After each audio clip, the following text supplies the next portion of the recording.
أعوذ بالله من الشيطان الرجيم. بسم الله الرحمن الرحيم. Lesson number 193, Surah Ash-Shuara, ayah number 123 to 140. كذبت عاد المرسلين. Ad denied the messengers as well. Just like the people of Nuh alayhi salam, who else denied?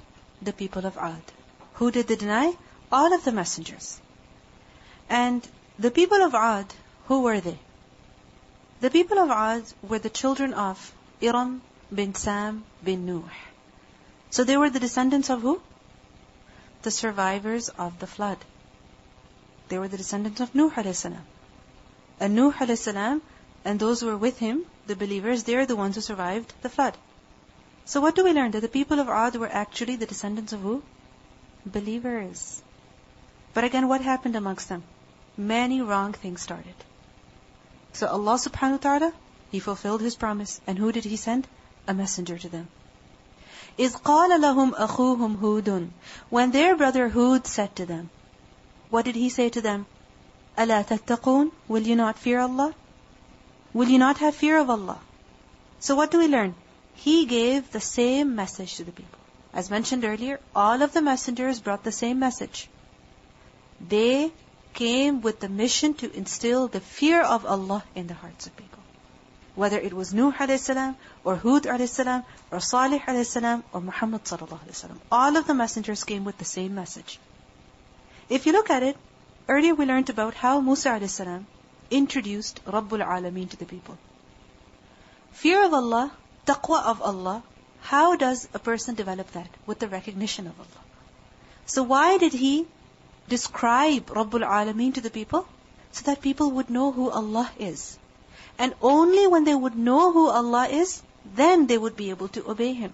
Then they would be able to refrain from His disobedience.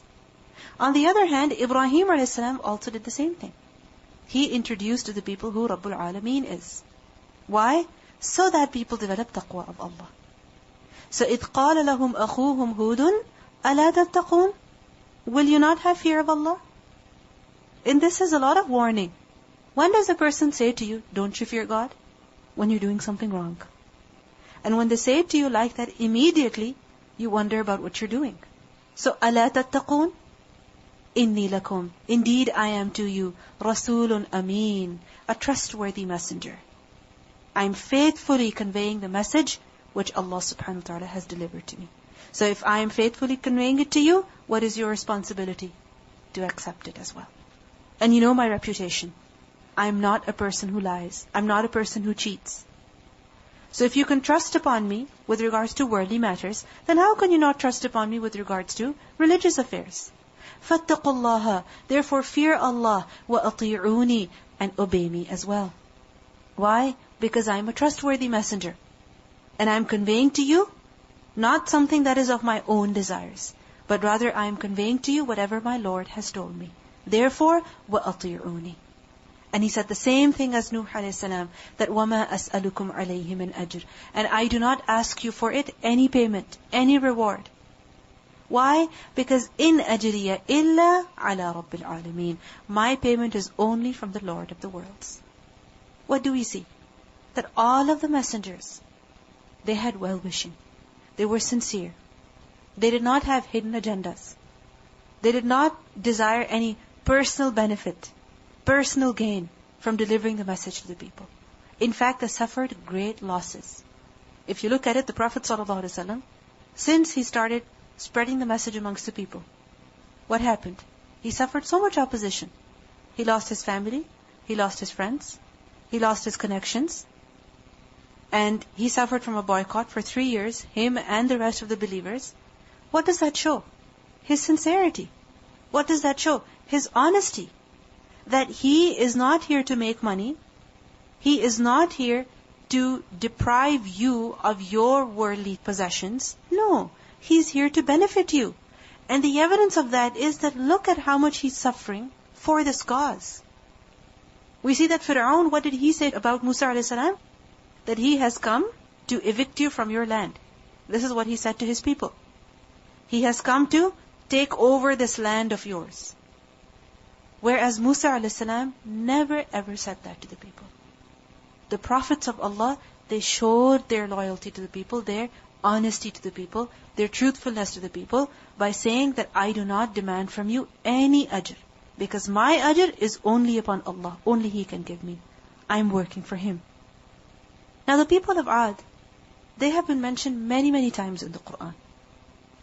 What were the main characteristics of the people? What did they do? We learned that these people were a very strong nation. In their physical build, in their physical might, they were very powerful. They were very strong. We learned in Surah Al-A'raf, ayah 69, that وَزَادَكُمْ فِي الْخَلْقِ بَسْطَةً, that the Prophet Hud a.s., he said to the people of Ad that Allah has increased you in stature extensively. That in your physical build, you are very strong. You don't have ordinary strength. In your physical stature, Allah has increased you extensively. In Surah Al-Fajr, ayah 6 to 8, we learn, أَلَمْ تَرَ كَيْفَ فَعَلَ رَبُّكَ بِعَادٍ, have you not considered how your Lord dealt with the people of Ad?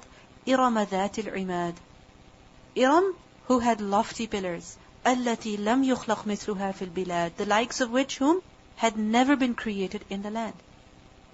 So they were so powerful, they were so mighty, that they constructed such pillars, they constructed such monuments, the likes of which have never been made. Just imagine. We learned that the people of Ad, they lived approximately 2,500 to 3,000 years before Isa a.s. So about 3,000 years before Isa a.s. So approximately how long before us? About 5,000. And you can imagine how ancient these people were. But still, in worldly terms, they were so powerful, they were so strong, that they used to construct huge buildings, huge fortresses, that were not just huge in their sizes, but also extremely strong in their build. Extremely strong. And we see that even today there are people who take a lot of pride in the buildings that they have constructed. Isn't it so? And the people of Ad, they were also very proud of this. They were very arrogant because of this. We learn in Surah Fussilat, ayah 15, that فَأَمَّا عَادٌ فَاسْتَكْبَرُوا فِي الْأَرْضِ بِغَيْرِ الْحَقِّ وَقَالُوا مَنْ أَشَدُّ مِنَّا قُوَّةً, that as for the people of Ad, they were arrogant upon the earth without any right. They became very proud. They became very arrogant. And they said, who is greater than us in strength? Meaning, we are the strongest of people. We are the mightiest of people. And these people, who did they follow? Did they follow the messengers? Did they follow noble leaders? Did they follow good leaders? No. We learn in Surah Hud, ayah 59, وَتِلْكَ عَادٍ, and that is Ad. جَحَدُوا بِآيَاتِ رَبِّهِمْ وَعَصَوْا رُسُلَهُ وَاتَّبَعُوا أَمْرَ كُلِّ جَبَّارٍ عَنِيدٍ. And that was Ad, who rejected the signs of their Lord, and they disobeyed His messengers, and they followed the order of every obstinate tyrant. Who did they follow? Obstinate tyrants. People who were disobedient to Allah, people who were very stubborn, people who were very arrogant, people who were very oppressive. Such were their leaders. And you can imagine if these were their leaders, and how were the common folk? A leader is always similar to the people. He represents the people. However the people are, that is how the leader is. So if they followed Jabbarin Anid, you can imagine the kind of people that this nation was. And we also learned that these people, they used to do shirk as well. They used to associate partners with Allah. In Surah Al-A'raf, ayah 70, we learn that the people of Ad, they responded to their messenger, قَالُوا أَجِئْتَنَا لِنَعْبُدَ اللَّهَ وَحْدَهُ, that have you come to us that we should worship Allah alone? This is what you want from us?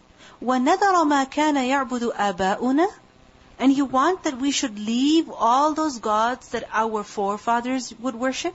This is what you want from us?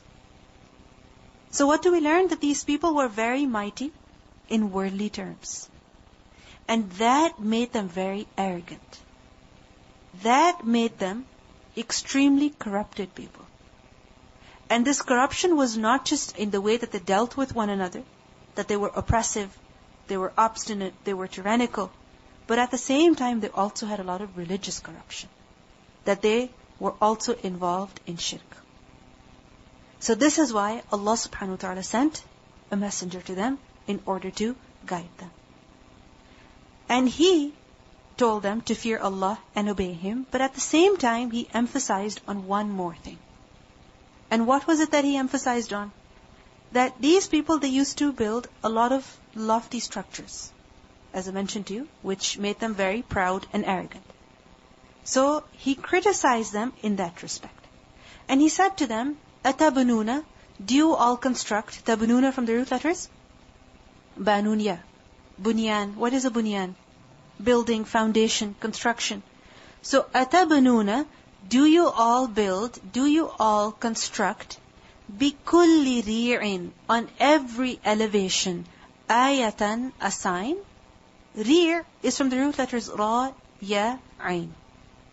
And rear is used for makanun murtafi', a place that is elevated, a highland, a lofty ground.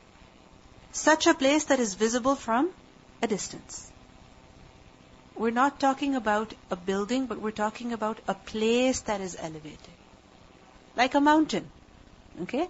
Or like a sand dune. So, أَتَبْنُونَ بِكُلِّ رِيعٍ, on every high place, on every elevated place, a place that can be seen from a distance. Now these days, because you have so many buildings, and you have a lot of deforestation, and a lot of the ground has been brought to the same level in order to construct buildings in a particular manner, we don't see the elevations and the difference of the level that is in the ground. But just imagine you're at a place where there are no buildings. Any place that is high, in any respect, whether it is just high, or it is a mountain, or it is a dune, or it is a plateau, or anything like that, it can be seen from a distance. Because the view is not obstructed by anything.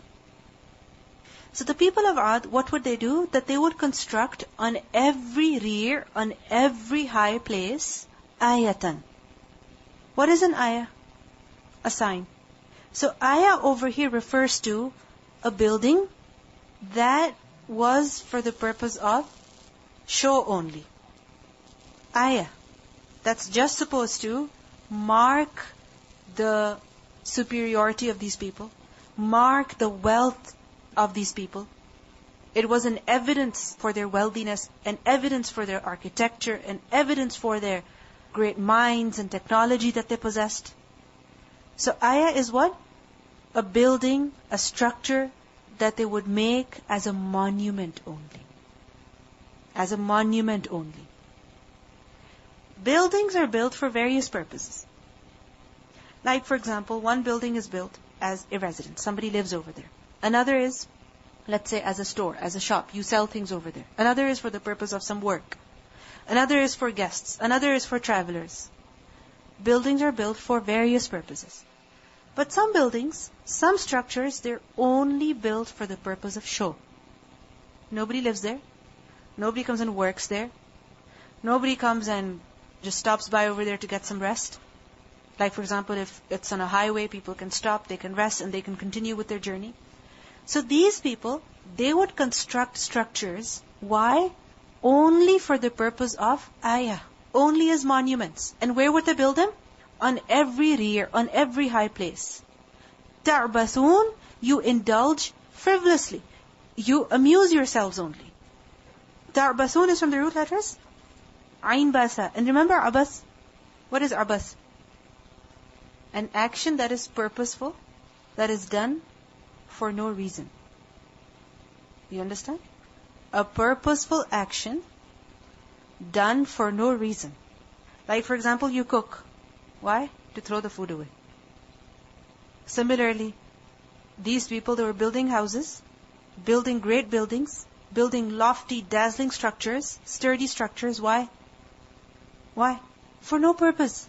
Was anybody going to live there? No. Was anybody going to work there? No. Was anybody going to stop over there and take some rest? No. Ta'basun, uselessly, without a reason, without a purpose, simply to amuse themselves. Like, for example, if a person does not really have anything to do, so what do they say? Let me go and study something. Let me go take a course at the university. And they go study one course. Are you going to work? Are you going to do something with that knowledge? No. Just passing my time. What's the point? If a person is, for example, learning about history, okay, it makes him more knowledgeable, it makes him more conscious. If a person is learning about language, if a person is learning literature, okay, it will improve him in some way. But let's say a person goes and takes some accounting course which is going to get outdated in 2 years. But he takes it just for the sake of taking it. Just so that I am doing something. He's not going to work. It's not going to go on the resume. It's not going to help him manage his personal business or anything like that. No. Ta'basun, uselessly. So these people, they were building all of these monuments without any reason. Ta'basun. So Hud alayhi salam, he criticized them for this behavior. That do you have nothing better to do in life? You have so much free time, you have so many free resources, and what are you doing? Building one thing after the other just to amuse yourselves. Just to entertain yourselves. Like for example, a person draws a painting, draws a picture, and he sells that. Okay, good, he made some money out of it. But one is that you make one thing after the other, one thing after the other, and you're filling up your storeroom with all those paintings. What good are they? They're just a burden.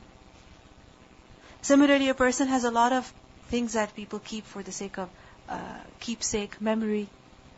What happens to all of those things? You have them, you have boxes full of them, or you have one box full of them, or you have a cupboard full of them. Every now and then you have to go and open it, you have to make sure it's safe, it's okay. You dust it, you clean it, you wash it, you fold it, you put it back. Are you going to wear it? No. Are you going to use it? No. Is anybody else going to use it? No. Why do you have it? I like it. It's there. This is what? Ta'basun. You have so much time. You have so much energy.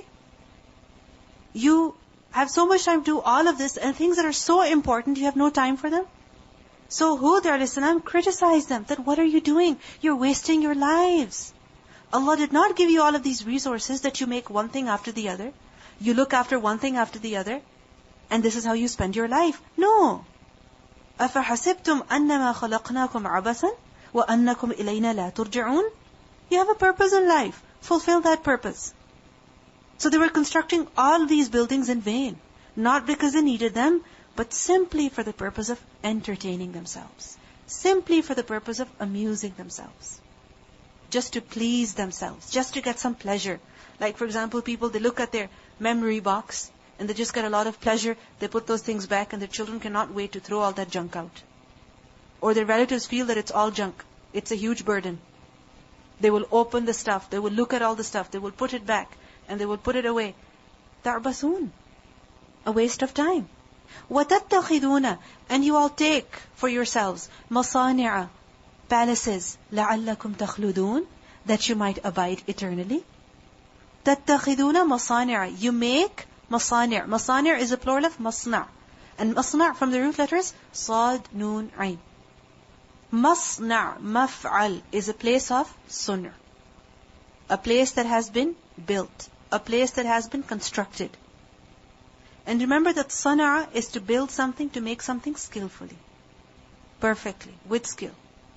So, masani' refers to palaces, forts, huge, tall, beautiful buildings, solid structures. Masna', solid, firm structures. So, وَتَتَّخِذُونَ مَصَانِعَ. You have made all of these fine buildings. Why? لَعَلَّكُمْ تَخْلُدُونَ. So that you can abide in them eternally. You've made all of these strong houses. You think you're going to live in them forever? You cannot live in them forever. So what do we learn over here? That in these two verses, their construction of buildings and monuments is criticized with respect to two things. That first of all, their purpose. Why do you build them? For no reason. Just to amuse yourselves? Just to show off? And secondly, that you're setting up such structures for yourself as though you will live in them eternally. As if you are going to live in them forever and you're never going to die. These are the houses, these are the palaces that you're supposed to live in for eternity. This is why you've made them so perfectly. What do we learn from this? Does it mean that we're not allowed to build houses? We're not allowed to build any buildings? We're not allowed to build solid structures? No. The permission is there. However, it should only be whatever is necessary, according to the need. that whatever is necessary, a person should only keep to that. And whatever is beyond need, whatever is beyond the necessity, then that becomes a burden for a person. It becomes abas, a useless activity. Like for example, a person, he builds himself a house. Over here they were also criticized because they made solid structures. Because a solid structure, it will stay for a longer period of time. And if a person lives in a structure that's not as solid, okay, it will not stay for that long. Now, if a person makes a house, that is a solid structure. Why? Because it's a need. Like for example, in this country. For example, these days, if you don't have a solid structure, then what's going to happen? The weather, and not just the weather, for security purposes as well. You have to have such houses. Earlier, people would just sleep in their courtyards. People would go sleep on the roofs. No problem. But now, you can't even think about doing that. Because there's so much risk that's everywhere. So anyway, if a person builds a house that is strong, however, it's a necessity. It's okay. Similarly, if a person has a house that's big, that has a lot of space. Why? Because that is a need. Like for example, they have a big family. Or they have a lot of things to do. Every room has a purpose. Like for example, one room you live in. The other room your children live in. The other room is for study. The other room is for the grandmother, for example, who visits regularly. Now, every part of the house has a purpose. But if a person wants to get a house that is 5-bedroom, 6-bedroom, just for the sake of having that house, even though all of the children are married off, or they don't have children, then what's the purpose of that house? What is the objective? Ta'basoon. If you think about it, how much time goes in maintaining houses? In looking after the houses? How much time? Think about it. Cleaning, and sweeping the floors, and vacuuming the carpets, and dusting all of the things. It takes so much time. So if a person is cleaning and dusting and doing all of that, for no one who lives there, for no one who comes and studies over there, for no one who comes and eats there, what is the purpose? Ta'bathun, it's a waste of time. It's a waste of life. That same time and energy could be spent serving other people. That same time and money could be spent providing housing for the people who do not have any place to live in. No place to live in. But we want to have a house that's big enough. We want to have a house that has certain number of bedrooms. We have to have a house that has this big of a backyard, even though we never use it. We never go there. This is what? A waste of time, a waste of life. When do people have such wishes? That they should have a house that is of such type, such size. Why? Even though they don't need it. When do they have this desire? When dunya becomes their goal. When dunya becomes their goal. This is why it's a problem. This is why Hud a.s. he criticized them. That لَعَلَّكُمْ تَخْلُدُونَ, you're making all of these houses thinking that you're going to live here forever. You're not going to live here forever. If dunya becomes the objective, then only a person is concerned about having the perfect house, having the dream house, having everything in the house that he desires, that he wants. And if anything is missing, he's unhappy. لَعَلَّكُمْ تَخْلُدُونَ, how long are you going to live in that house? Not forever. And if you're spending all of your time and energy to make that perfect ideal house, then that shows that dunya has become your objective. Dunya has become your ultimate goal. And this is something that does not suit a believer. We learned that the Prophet ﷺ said, this is a hadith that is in At-Tirmidhi, that النَّفَقَةُ كُلُّهَا فِي سَبِيلِ اللَّهِ إِلَّا الْبِنَاءَ فَلَا خَيْرَ فِيهِ. That all expenditures, all expenses that a person bears, like for example, he spends on his clothing, he spends on his children's clothing, he spends on his food, on his health, on education, children, wife, all of that. This is what? An-nafaqah. So the entire nafaqah, all of it is what? Fi sabilillah. It is as though a person is spending in the way of Allah. It is like charity. Every penny he spends, this is like what? Charity. He will be rewarded for it. Whether it is on his clothes or his wife's clothes, whether it is on his shoes or on his food or on his multivitamins or whatever. This is what? All fi sabilillah. إِلَّا الْبِنَاءَ, except the building. Which building? The building that he's built, that he's living in. فَلَا خَيْرَ فِيهِ, for there is no good in it. What does it mean by that? That when a person has a house that is fulfilling his need, that is just in order to fulfill his need, that is what? A source of benefit for him. That is a necessity, and it's nafaqah, it's a part of his expenditures. So what is it? It's fi sabilillah as well. But if a person has a house that is beyond his need, beyond the need, then that is what? A waste of money. And there's no khair in it. There's no good in it. It does not bring any reward to a person. Even if he's spending a lot of money on maintaining the house, let's say paying the rent of the house, paying off the house, even if he's spending a lot of money, that money is not going to be counted as charity. Because it is beyond need. He does not need to spend that money, but he's spending it. So it's going to be a burden on him.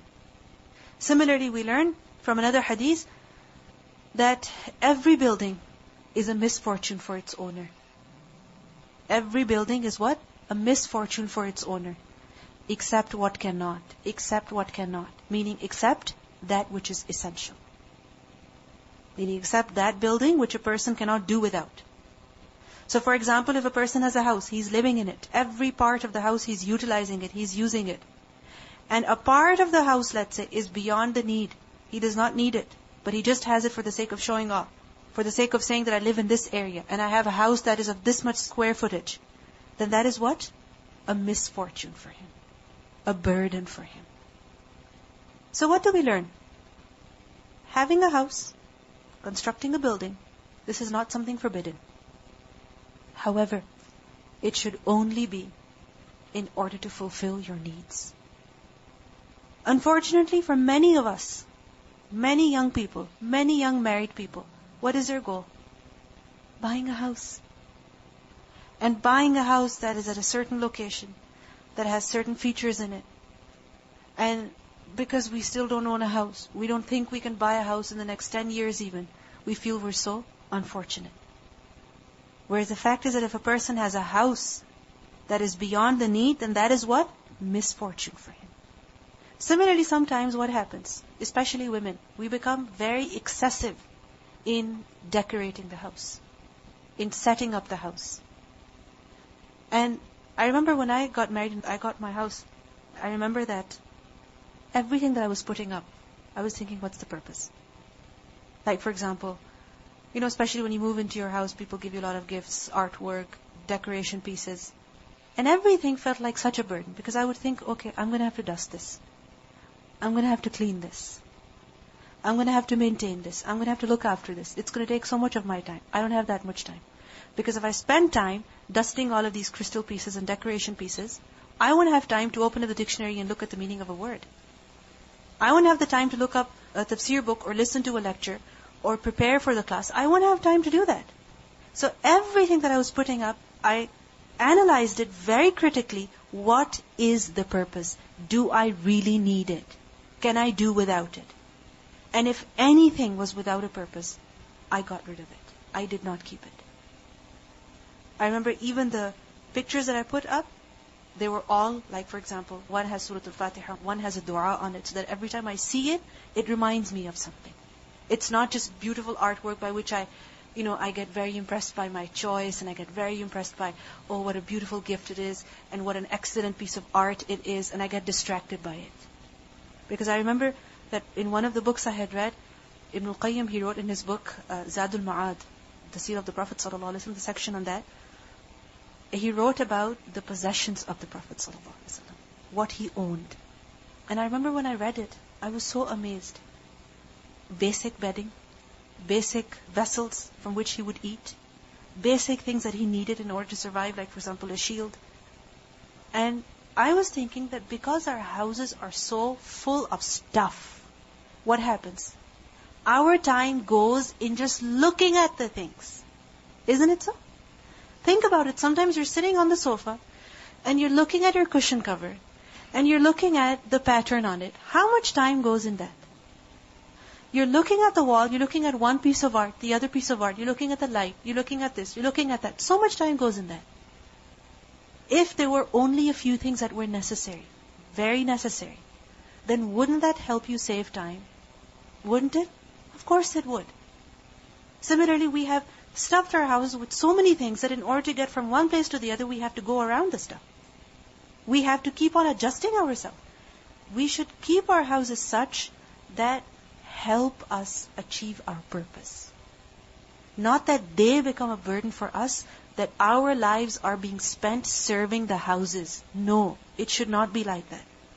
These things Allah has given us so that they serve us, not that we serve them. So everything in your house, make sure it has a purpose. It has a reason behind that. Every decoration piece you've put up, everything you've put up on the table to make it look nice, to make the walls look nice, to make the sofas look nice, to make the side tables look nice, to make the drawing room look nice, to make the living room look nice. Everything must have a purpose. And if it does not have a purpose, remind yourself, this is misfortune. This is a source of trouble for me. This is not a source of good for me. And if you think about it, why do we put up such things? Why? Think. To please people. So that when they come in, they look at our stuff and they like our choice. And they say, wow, this is what we want. And unfortunately, if we go to somebody's house and they haven't put up much stuff, what do we say? It's so plain. So boring. Why don't you put some color over here? Why don't you put some artwork over here? This has become our standard, that we love to stuff things. We love to have a lot of stuff. And this is a means of distracting us from our purpose. So we see that these people are being criticized. That why do you build such houses? You think you're going to live in them forever? Takhludun? You're going to live here eternally? And also if you think about it, many times people, what do? They buy a house, they do a down payment on it, and in whatever way that they're financing the house, for the rest of many, many years, what are they doing? Paying off the house. And eventually when they get to pay it off, how long are they going to live in the house? Takhludun? Are you going to live here forever? You're going to be longer in your grave. Think about it. How much is it that we're doing in order to live in our grave peacefully, comfortably? How much effort are we putting in to do that? And how much effort, on the other hand, are we putting in to maintain our houses, to make them look nice, to make them look perfect and beautiful? If you have stuff that is less, then it's easier to clean, it's easier to maintain, it saves a lot of time. And you see, sometimes we get very caught up in buying things that are going to last longer. Takhludun. We spend so much time researching, checking, okay, which one is the best, which one is the best, which sofa is the best, which fabric is the best. And sometimes we don't look at our pocket, we just want the best thing so that it can stay longer. It's a very good thing. You should buy such things which are going to stay longer so that you don't have to go run to the store every other day. But if you don't find a thing like that, don't spend all of your time looking for that perfect thing. Because even if you get the most perfect thing, what's going to happen to it? It's going to get dented. Something is going to happen to it. I remember when I first picked my sofa, I was very happy about it. Alhamdulillah, it was very plain, simple. I thought it was very plain, simple. Basic color, no patterns, nothing. And we were moving, and my brother, as he was unpacking the packaging, he cut the thing with the cutter, and there was a big cut on the ottoman. And I thought, okay, it's only been 1 year, and I spent so much, I really liked it. And I was like, eventually, it's going to come to its end. And when you buy things that stay longer, what happens to them? You get so bored of them. So, just buy whatever is necessary, whatever you need. Don't become excessive about it. Because if you obsess over it, then what's going to happen? It's going to consume so much of you. You're going to be spending so much time looking for that perfect thing. Looking for that perfect fabric and perfect color. And eventually what's going to happen? If something bad happens to it, there it's going to hurt you so much. The more importance you give to things, the more they're going to burden you. Many times it happens that we want to have a guest room and we want to have a drawing room, and a big portion of the house is dedicated to that. A lot of money is spent on it as well. But think about it, how often does it happen that people come and they stay, or they are going to come and notice everything in your house? How often does it happen? Does it really matter that you spend so much money and time on it? Recently somebody sent me an email about this person who works as an IT technologist, I believe. And recently he has become an extreme minimalist, which means that he owns very few things. A few years ago, he decided that he was going to own only 100 things. And that included his clothes, that included his shoes, that included his pens and stationery and toiletries and his work equipment, everything. Was how many stuff? 100 stuff. And now he owns only 15 things. It's a rule that he's made for himself. 15 things only. Why? Because he travels extensively. He works for many, many people. He has meetings all the time.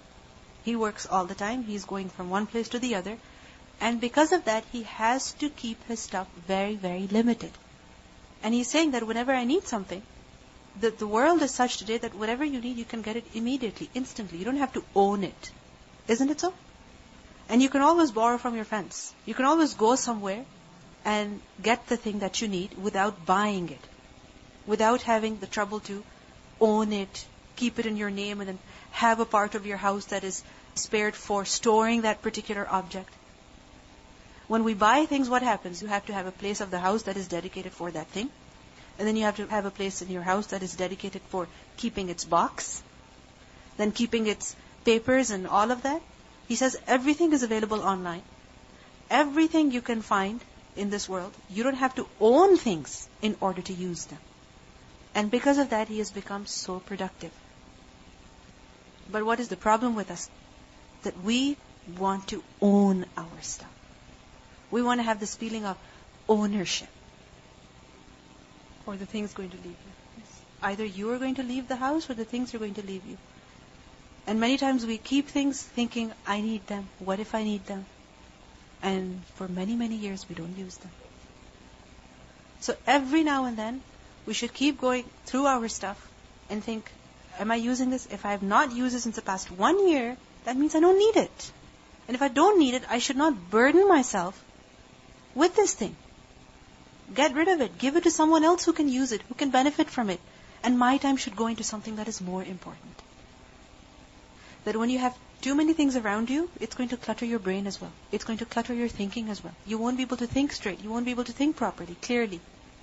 That sometimes it happens that we cannot study, we cannot do our work until everything is in its place. Until everything is clean, until the room is clean. For some people it's a room, for some people it's the house. The more things you have, the more you have to maintain. For my son, I did not get a lot of toys. I got him a few basic things and just books. So that even when he does make a mess, it's very easy for me to clean up. And he enjoys reading books more than he enjoys playing with toys. And I keep rotating his toys, because if I keep all of them in his room, what will happen? All of them will be on the floor. And so much of my time will go in setting up the room, putting the toys back all the time, or teaching him, okay, put this thing back, which is essential obviously. But when we clutter the lives of our children even, then what happens? Even they don't know what is important, what is not important. They get distracted by so many things.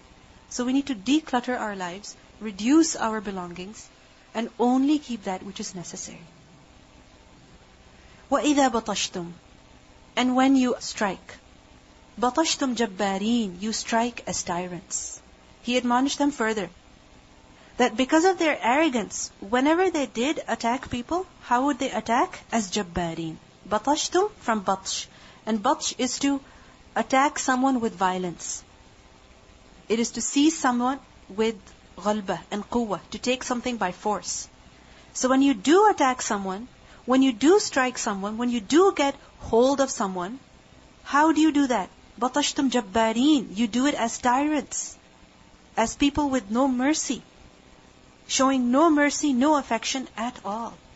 Without any compassion, without any care, without any concern. Mercilessly you beat people. Mercilessly you murder people. And Jabbar is one who is of overwhelming power, one who is oppressive. But Jabbar is also used for someone who reforms and rectifies and put things in order. Put things in order. So for example, if a person does strike the other, does catch the other, it could be for the purpose of disciplining them. It could be for the purpose of teaching them a lesson. But what do we see over here? بَطَشْتُمْ جَبَّارِينَ. Whenever you attack people, you attack them as jabbareen, as tyrants, just to please yourselves. Not to teach people, not to fix things, but just to please yourselves, as tyrants, as oppressive ones. And you know, sometimes you wonder how proud people have become, or how violent people have become. That just because they have a verbal debate with someone, a verbal fight with someone, an argument with someone, they will attack someone, they will beat them to death. I'm sure you learned about the recent murder that was in this area only, in which a 19-year-old, he was killed outside a restaurant by 6 men who ambushed him and who beat him with golf clubs. Why? There was an argument in the restaurant that his friend, he was short, and these 6 men, they started making fun of him, that you were so short. And because of that, an argument broke out, and it finished, and these men, they called them outside, and as they came outside, they started beating them with golf clubs, to the point that one of them died. What kind of violence is this? بَطَشْتُمْ. That when you do attack people, when you do attack them, how do you do it? As jabbareen, so violently, without any mercy. This is how proud you are? This is how arrogant you are? فَاتَّقُوا اللَّهَ. So fear Allah. وَأَطِيعُونِي, and obey me. Listen to me. Stop being so oppressive. Stop being so deluded by this world. وَاتَّقُوا, and fear الَّذِي, the one who أَمَدَّكُمْ بِمَا تَعْلَمُونَ, who provided you with that which you know. Fear the one who has provided you with all that you know. You know whatever He has given you. You know whatever He has provided you with. Amadda from the root letters, Mim Dal Dal, Imdad, which is to extend one's help, to reinforce, to provide. So amaddakum bima ta'lamun. He has provided you with so many things, and all of these things you know about them. Amaddakum, He has provided you bi an'amin wa baneen, with grazing livestock and children. And not just that, wa jannatin wa uyun, and orchards and springs. So much He has given you. Don't you have any fear of Him? Don't you have any respect for Him? Inni akhafu alaykum. Indeed, I fear for you adhaba yawmin alim, the punishment of a terrible day. Where? In this world and also in the hereafter. If you disobey me, I fear that you're going to suffer a punishment in this dunya and also in the hereafter. And He's warning them that, O people, the one who is able to give you these blessings is also able to seize you. So be warned. Normally what happens? When people possess many blessings, when people possess many resources, they begin to think that they're very superior, that they're very powerful. And this was the delusion that the people of Ad were also in. So, Hud a.s. reminded them that yes, you have all of these things, but remember that someone gave them to you. And the one who gave them to you has the power to seize you as well. What was the response of the people? قَالُوا سَوَاءٌ عَلَيْنَا. They said, it is the same for us. أَوَعَوْزْتَ, whether you advise, أَمْ لَمْ تَكُمْ مِنَ الْوَاعِظِينَ, or you are not of the advisors. وَاعِظِينَ, plural of? Wa'iz. Who is wa'iz? One who does wa'az, one who advises the other. So whether you advise us or not, whether you warn us or not, whether you admonish us or not, we're not going to listen. We're not going to give any heed to what you say. We're not going to listen to you. Because in hada, this is not, meaning what you're saying is not illa except khuluqul awwaleen, the custom of the former peoples. Khuluq. What is khuluq? Character, behavior, manner, habit. Because whatever character a person displays, whatever manner a person displays, that is what? His habit. Like for example, part of khuluq is to be honest, to be truthful. Now, truthfulness, honesty is what? It becomes a habit. So, khuluq is the nature, the disposition, the habit of a people. So they're saying, the people said, that what you're saying, this wa'az, this nasiha, this advice that you're giving to us, that we should not build all of these buildings aimlessly, that these buildings that we're making are actually a burden on us, that we should not be violent in our attacks, that we should be grateful to Allah, we should not do shirk. All of this is what? This is the khuluq, this was the nature, this was the religion, the habit, the manner of who? Al-awwaleen, the previous people. This is the way of who? Previous people. You're thinking like old people, backward. This is what people say as well today. If you tell them, live simply, what do they say? We live in the 21st century. We need all of this. You don't know the value of this artwork. You don't know the value of these decoration pieces. So this is exactly how the people responded. In هَذَا إِلَّا خُلُقُ الْأَوَّلِينَ. If you think about it, what did the people of Ibrahim a.s. say? We're not going to leave our religion because our forefathers used to do it. And over here they're saying, we're not going to change our ways because what you're saying is something that the people of the olden times used to do. You see the contradiction here? That we choose whatever we like. And it doesn't matter whether it comes from the older people or from the present people. We do whatever we like to do. And we just have the habit of putting the name of others. إِنْ هَذَا إِلَّا خُلُقُ الْأَوَّلِينَ وَمَا نَحْنُ بِمُعَذَّبِينَ. And we are not to be punished. We're never going to be punished. Why did they say that?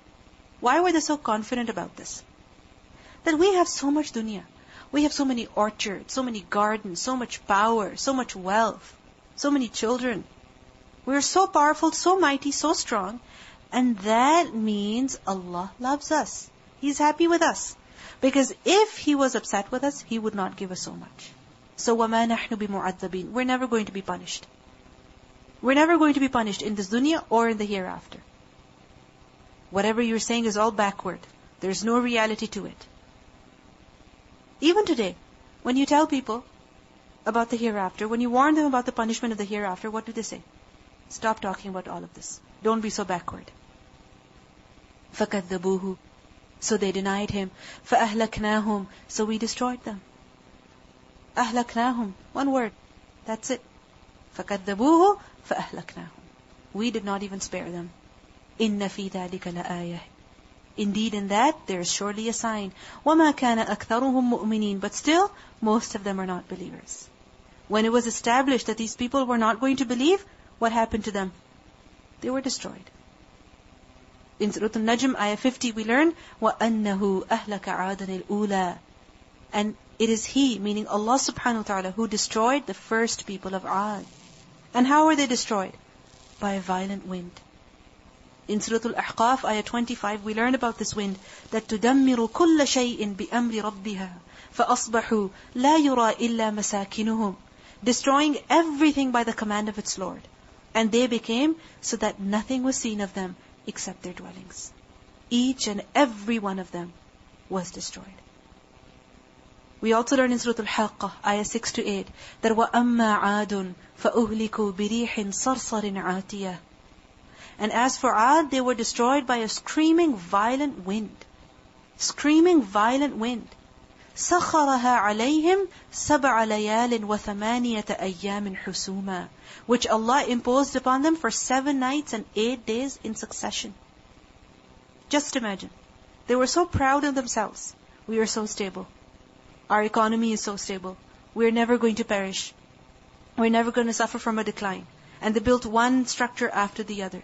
They made their houses تَخْلُدُونَ. But what happened? They were destroyed by a wind. By a wind. That was صَرْصَرٍ عَاتِيَةٍ. So what is the lesson in this? What is the sign in this? That those people who deny the truth, those people who deny the messengers, no matter how strong they are, no matter how mighty they are, no matter how powerful they are, their ultimate outcome is what? Destruction, loss, ruin. As we learned in the previous incident, what is the lesson? Success is only with what? Iman. And over here, what do we learn?